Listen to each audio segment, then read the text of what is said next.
What a wonderful collaboration between the undergraduates, the graduates, and then the industry and academia.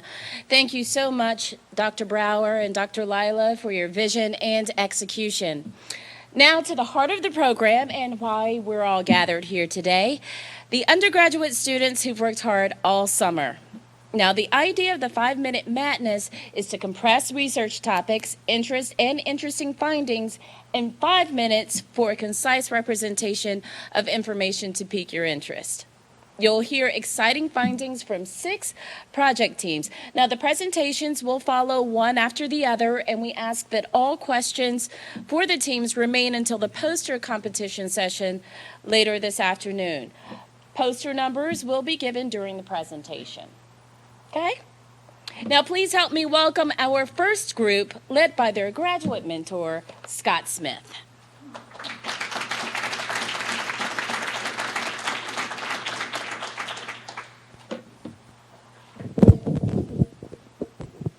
Thank you for that introduction. So I'm Scott Smith. I'm a graduate student at NC State in the Department of Plant Biology, and so these are my interns, and we have had a lot of fun this summer working together. This is Audrey Hoffman from Catawba, and Adeline Beezer from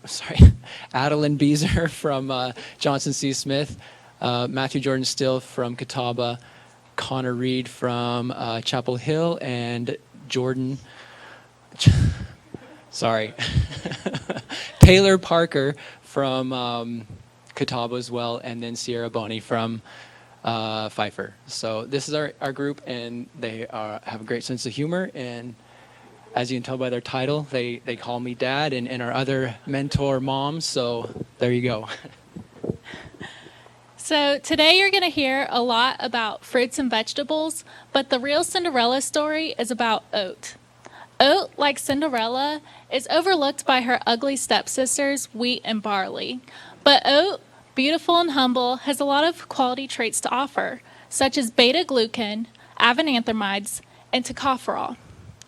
So our goal this summer has been to help oat shine at the ball and find significant markers and candidate genes associated with the pathways of our 3 compounds to better understand the health benefits that oat provides.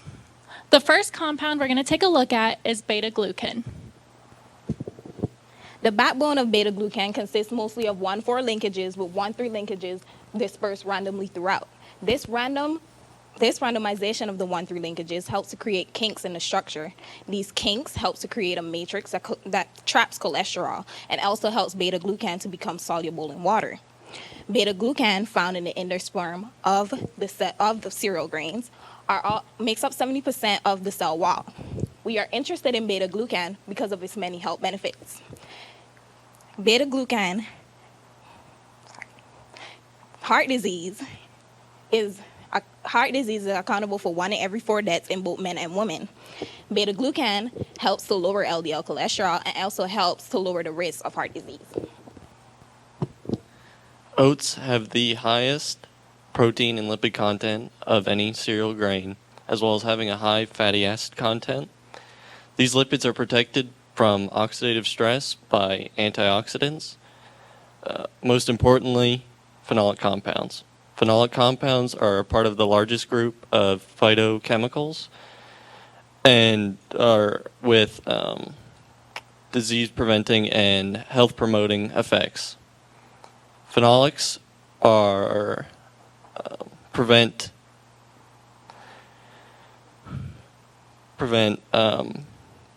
inflammation and oxidation. As such, we have studied 2 phenolic compounds this summer, avenanthromide and tocopherol.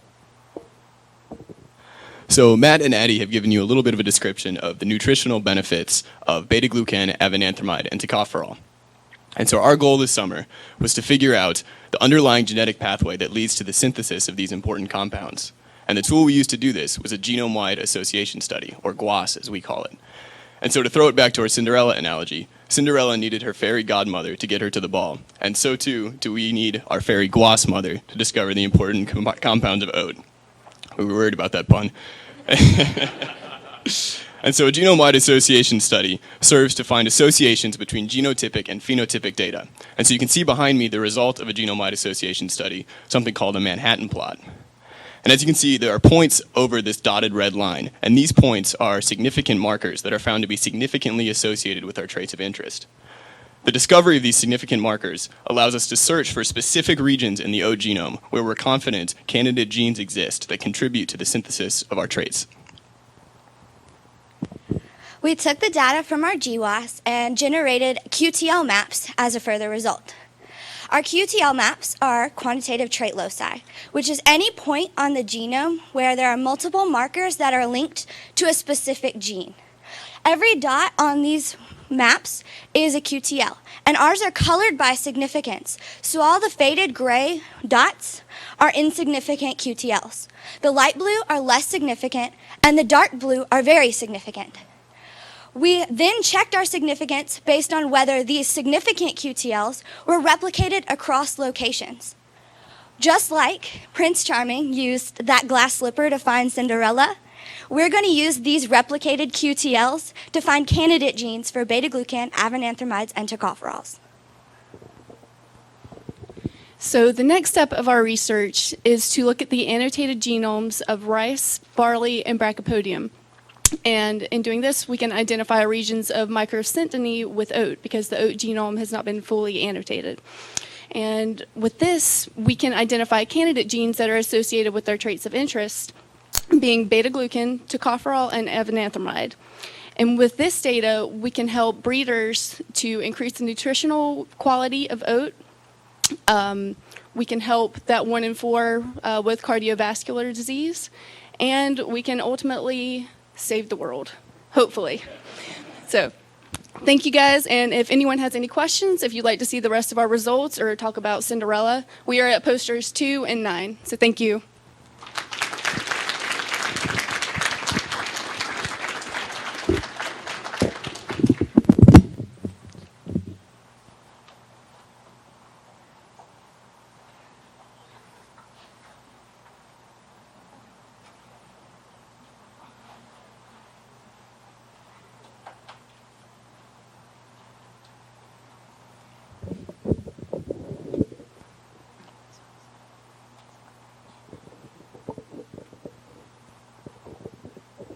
So good morning, everybody. My name is Samantha Case, and I'm a PhD student in the Department of Plant and Microbial Biology over at NC State. This summer, I have had the pleasure to work with Sunasia Cornwall from Johnson C. Smith University, Jonathan Fabish from North Carolina Agricultural and Technical State University, Dorian Taylor from NC State University, and James Lohr from Catawba College. We are the Broccoli Metabolomics Group, and they will give a brief overview of the 2 projects they have worked on over the summer. Hello, everyone. Thank you for being here today. So, over the past couple of decades, broccoli's reputation as a superfood has led to a steady increase in consumption and production worldwide. In 2013, the United States produced about $900 million worth of broccoli, which is about 20 million pounds. And on average, an average American ate about 6 pounds per year, which breaks down to a little bit less than 1/3 of an ounce per day. Not our proudest statistic. It shouldn't be too hard to improve upon. But studies have also shown that consumers are primarily concerned with cost and taste rather than health benefits when it comes time to make a food purchase.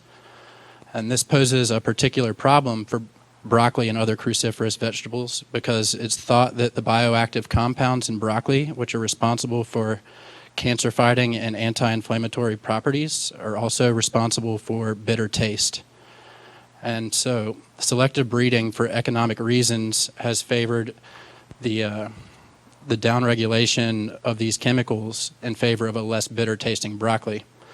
But hopefully we can change our priorities and train our palates because we really need to take advantage of the health properties that this vegetable has to offer. So we've been doing some literature review on amino acids, and some of them show that amino acids are broken down into 3 different groups: essentials, non-essentials, and conditional. We're basically focused on essentials because the body can't make them. And the reason why we're so focused on it is the only way you can get those is by eating vegetables, and that's what we want to promote. So with that, there are 9 different types of essential amino acids. There are some like phenylalanine, valine, and isoleucine. And in addition to that, vegetables also have like vitamins and other compounds that help promote human health. And broccoli is one of those vegetables that has an abundance of phytochemicals like vitamin C, K, and E, and also they also have several essential minerals like potassium, calcium, and fiber. And with that, we also noticed that broccoli has been shown to have anti-cancerous, anti-inflammatory, and cholesterol-lowering properties.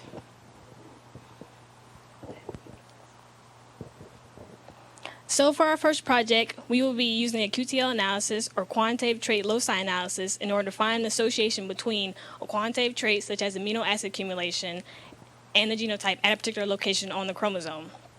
So we will then take these significant markers and find candidate genes that encode for specific amino acid pathways, and we can further this data and be able to find connections between amino acid synthesis and the production of other health-promoting compounds. So behind me, you can see this is a CIM plot generated by Jump Genomics that shows the different forms of phenylalanine. And you can see that above that solid black line, those are considered significant markers, and we will be using those to find candidate genes that encode for specific amino acid, in this case, phenylalanine pathways. So what we're also interested in is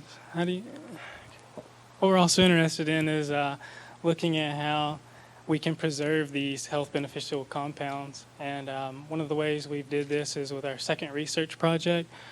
We investigated how we did a non-targeted analysis on the fate of these broccoli compounds in response to different preparation methods. And to do this, we utilized an HPLC-MS analysis. And this just allowed us to formulate some data to see the differential accumulation of these broccoli compounds. And what's really important about our research is that we replicated commercial methods that a consumer is going to see in the store. And so behind me here is just an HPLC analysis. And what's important about this graph is you can see the tallest peak. And this was for broccoli in its unsteamed form. And whereas the peak underneath the tallest one was in broccoli cooked. So what we've kind of taken away from this is that cooking your broccoli definitely has some kind of effect. And we're going to tell you more about this at our project presentations. So please be sure to see us there. Thank you. Poster 14 and 6.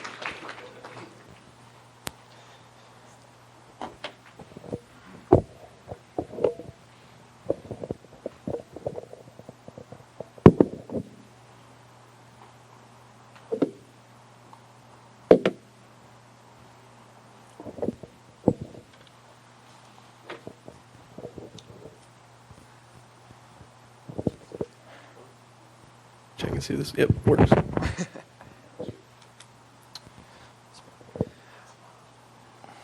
Thanks again, everybody. My name is Weston Bustler, and I am a PhD student at NC State in nutrition. And my group has been responsible for investigating the nutritional implications of some of these crops.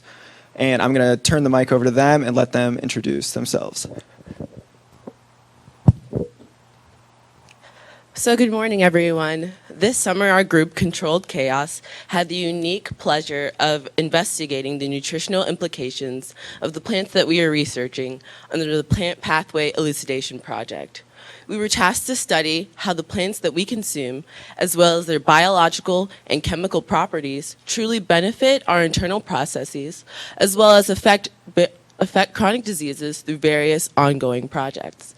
During our time here, we gathered data and results, we expanded and refined our protocols, we performed necessary experiments, and we tried various methods of analysis in order to truly optimize the statistical significance of our data, all the while making us more confident in our abilities as young researchers. And now I'll let Jonathan tell you a little bit more about one of the projects that we were working on this summer. All right.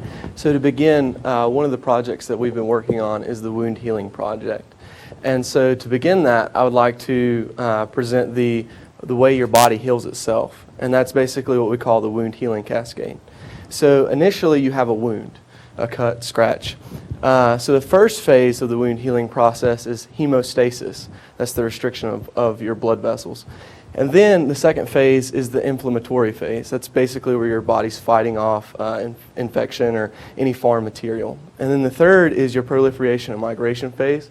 And that's what we really concentrated on in our project. But that's the where your skin cells are coming together and really mending the wound. And then the fourth and final phase is the remodel phase. And so to kind of tell you what we did, we started off with our MTT assay, and that was to check to see if our treatments that we were adding to the our assay wouldn't kill the cells. And then we also had our injury model assay. That was basically the replication of the injury, and that we did that through our inserts that we put into our 24 well plate. And then finally, what we did is we gathered results through our software using a fluorescent microscope, and we calculated the area of the migration zone. And so to kind of throw it to Jessica, she's going to talk more about the inflammation stage. Hi. So I know many of us know that the food we eat has many positive benefits, such as proteins and vitamins, but it can also have bad things in it, such as pathogens, which can be very harmful to your body. And so the body's natural defense against pathogens is to use inflammation to destroy it. And how inflammation works is after the pathogens are detected by the macrophages, one of the main components of the inflammation system, it releases free radicals that helps the macrophages to engulf and violently destroy the pathogens.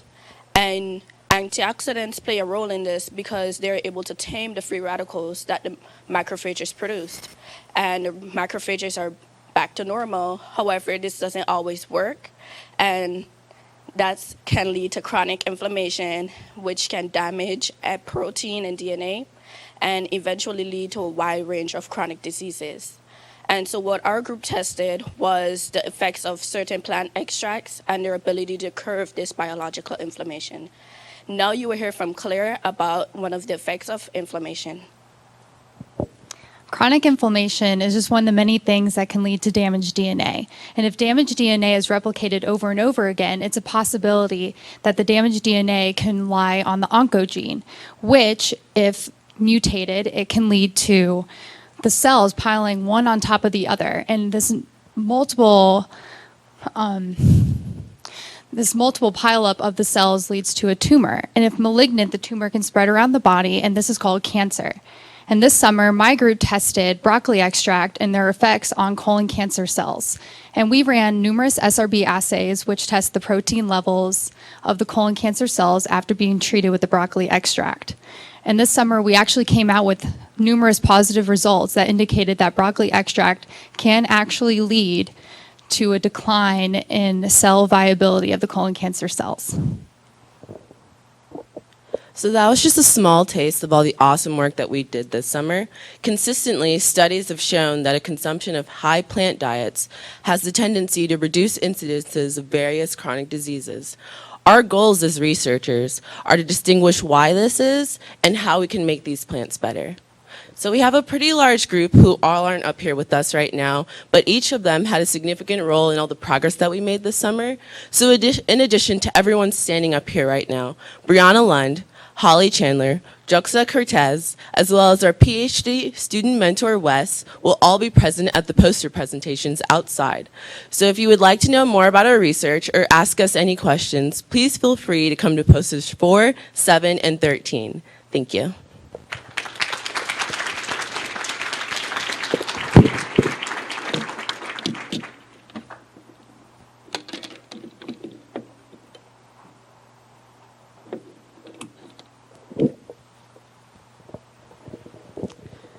Good morning, everyone. My name is Rachel Walstead, and I'm a PhD student at UNC Charlotte studying bioinformatics and computational biology. This summer, I've had the pleasure of working with 3 wonderful interns on blueberries, all things blueberry.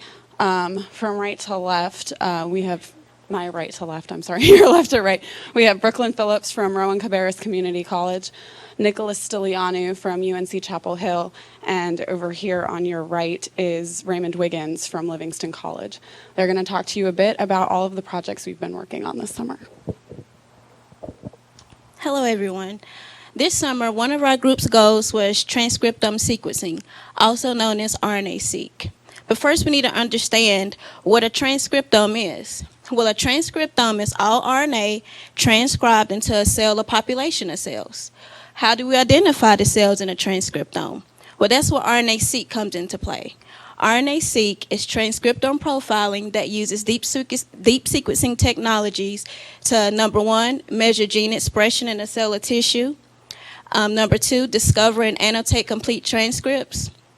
So one of our immediate goals for this summer was to do RNA-Seq preparation by extracting RNA from our blueberry fruit, flowers, and leaves. And here, as you all can see, is the RNA-Seq preparation workflow. In the red box is the actual RNA extraction.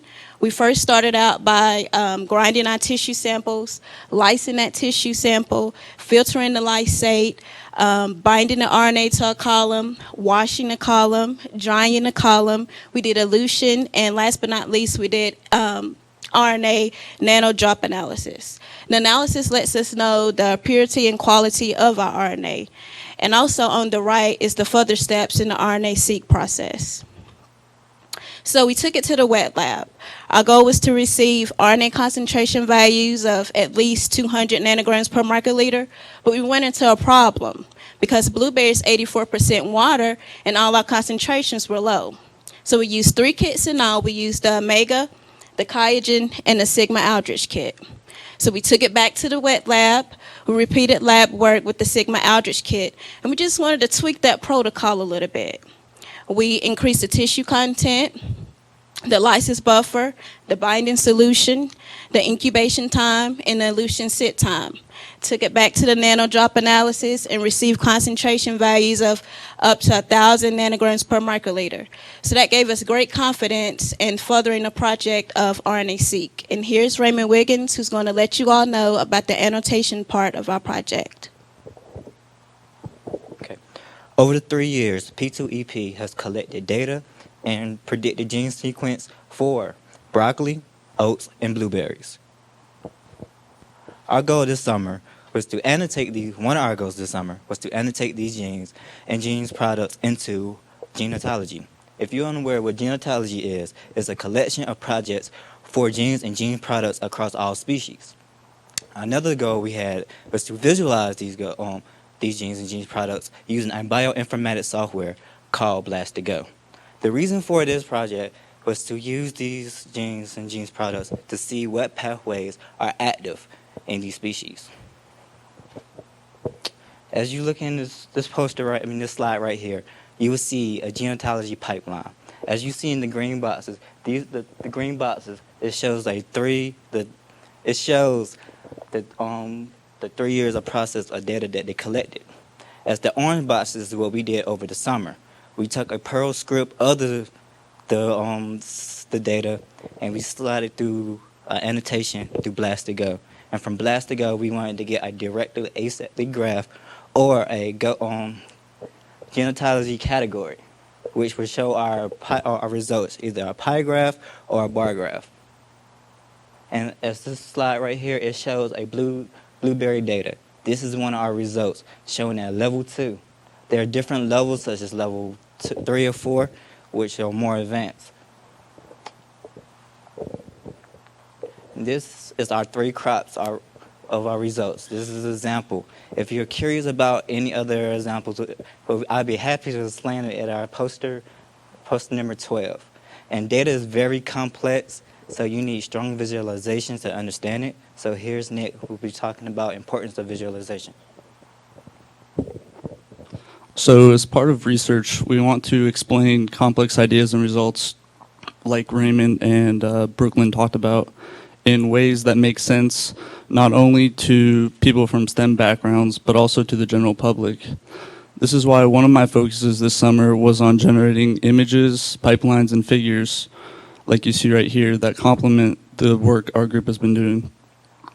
Some of these will go on to be used in our posters and publications, while others will be used in blogs and infographics.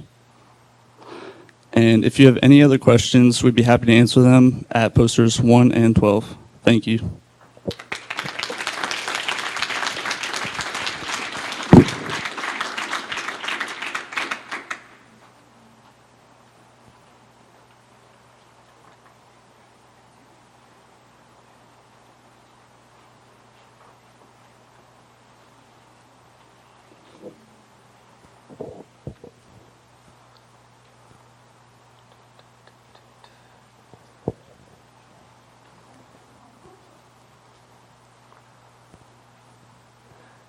So my name is Sean Chaffin, and I am with the University of North Carolina, Charlotte's Department of Bioinformatics and Genomics.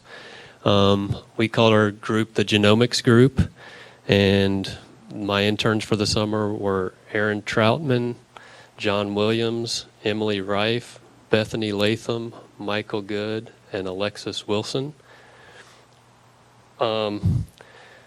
I was initially an intern in this program, and I was the first intern to become a PhD student in the program. Made good friends with the scientists from General Mills that then connected me to Jessica Schluter at UNC Charlotte. Her lab has, up to this point, mostly been focused on soybean research, but through the P2EP got involved in the Oat Genome Project, which has resulted in an NSF grant this year that is quite large to continue this project. And our projects for the summer were for the elucidation. This is a relatively new project that I just started this summer. The elucidation of the xanthine pathway in lesser-known caffeine species. We were also working on the hexaploid oat genome, partially this summer working with generating the chloroplast and mitochondrial genomes, and the ozone stress response in soybean. I wanted to talk just a minute about this new project that we've started, because this was initiated from my own interaction with the Sequoia tribe of the Ecuadorian and Amazon rainforest. This friend of mine, shown here, Luke Weiss, married into this tribe and has recently come out to Yale to try to work on preserving this plant known as Paulinia yoko. It's central to their medicinal lineage and is known for its caffeine stimulant properties, but there's also ways to use this plant in a way that is a purgative purification plant. But they have been working mostly on, or the elders have been recognizing that it's vanishing in the wild, and so they have been working on some phytochemical studies and soil characteristic studies to try to figure out the best lighting and soil characteristics for cultivating this plant to save it in their territory. The Sequoia tradition is based on a medicinal lineage that's older than the Incas. They actually traded with the Incas for salt. And so these people have developed a independent science, plant science, completely independent of our current Western sciences. And it is little studied and rapidly vanishing.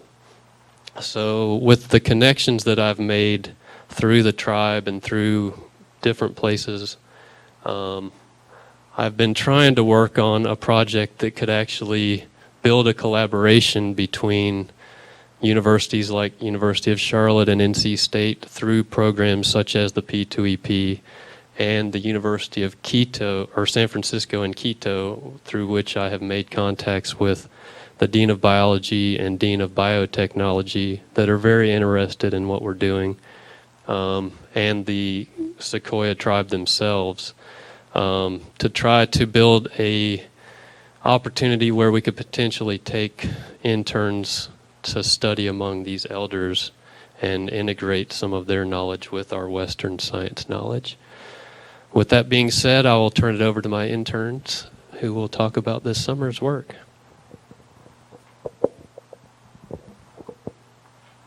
Good morning. My name is Bethany Latham. This summer, Emily and I have been working on the Caffeine Pathway Project. This project consists of looking at the methyltransferase and 4 lesser-known caffeine-producing species. 3 of these plants are from South America, Yucca, Guayusa, and Yerba mate, while Yaupon is found right here in the southeastern United States. Currently, there's a huge interest in creating a decaffeinated cultivar.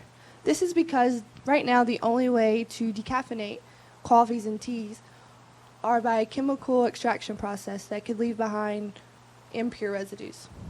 By looking at these pathways, we could provide a healthier decaf coffee or tea, and we can create natural variation in the methyltransferase gene for selective breeding.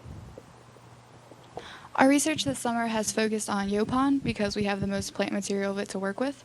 We've been doing DNA and RNA extraction on it. We had immediate success with DNA extraction using a chemical protocol. However, the RNA extraction proved to be a bit more challenging. We tried 3 different methods, one of which we had minor success with, but we were considering this to be an outlier. We think we're having so much difficulty because Yaupon has high concentration of polyphenols and polysaccharides, which are known to bind to the RNA. This means that the RNA could be being washed away during one of the washing steps, or when we're testing the concentrations of RNA, it could still contain the polyphenols and polysaccharides, which would show low levels of RNA. So John and I have been working this summer on the assembly of the oat chloroplast and mitochondrial genomes. Now the reason we're going about this is because when the initial sequencing of the entire oat genome was undertaken, the outputted sequenced read pool had chloroplast DNA, mitochondrial DNA, in addition to the desired nuclear DNA. Now, when we tried to assemble the entire oat genome from this, the resulting sequence had lots of gaps in it. So what we needed to do was first assemble these 2 genomes, the chloroplast and mitochondria, to then filter out these reads from the entire read pool. And the way we did this was by taking the initial read pool and using a program called Genius and a function called map to reference. And using this, we were able to filter out all the chloroplast and mitochondrial reads from the read pool. And then we then performed de novo assembly using Genius and another program called Mira and MitoBIM. And now that we assembled those, we can then filter out from their initial read pool and then in the future potentially assemble the entire oat genome. And then my partner John will explain some of our results. So I was responsible for taking the reads that were mapped to reference, sorting them, and inputting them into our assembly software. I did this using the programming language Python and the high-performance computing clusters at UNC Charlotte. Our assembly software produced contigs that were, or multiple contigs that were over 50,000 base pairs for our chloroplast genome and over 11,000 base pairs for our mitochondrial genome.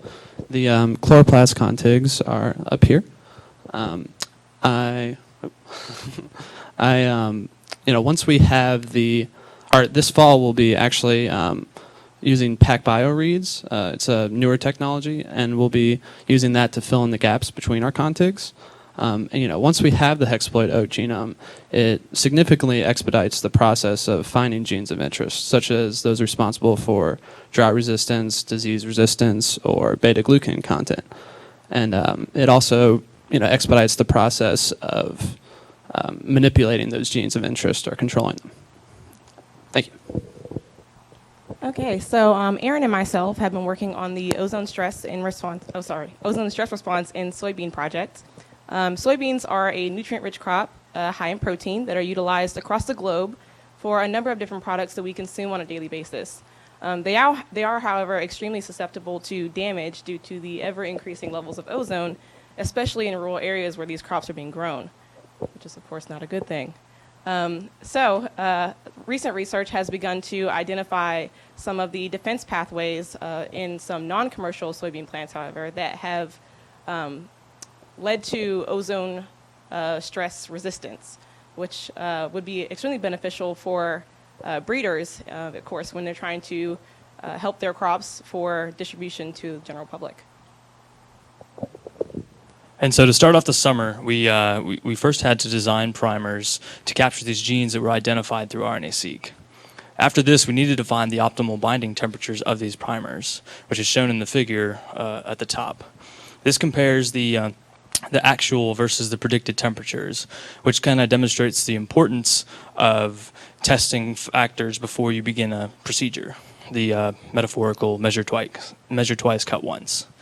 After this, we started working on qPCR, and that's shown in the picture below. That's an example of what a qPCR graph looks like, and it measures the gene expression over a certain time period of running PCR. Now, if you have any questions or if you want to see our actual results, Alexis and I will be at poster 10, John and Michael will be at poster 8, and Emily and Bethany will be at poster 5. Thank you all so much for your time.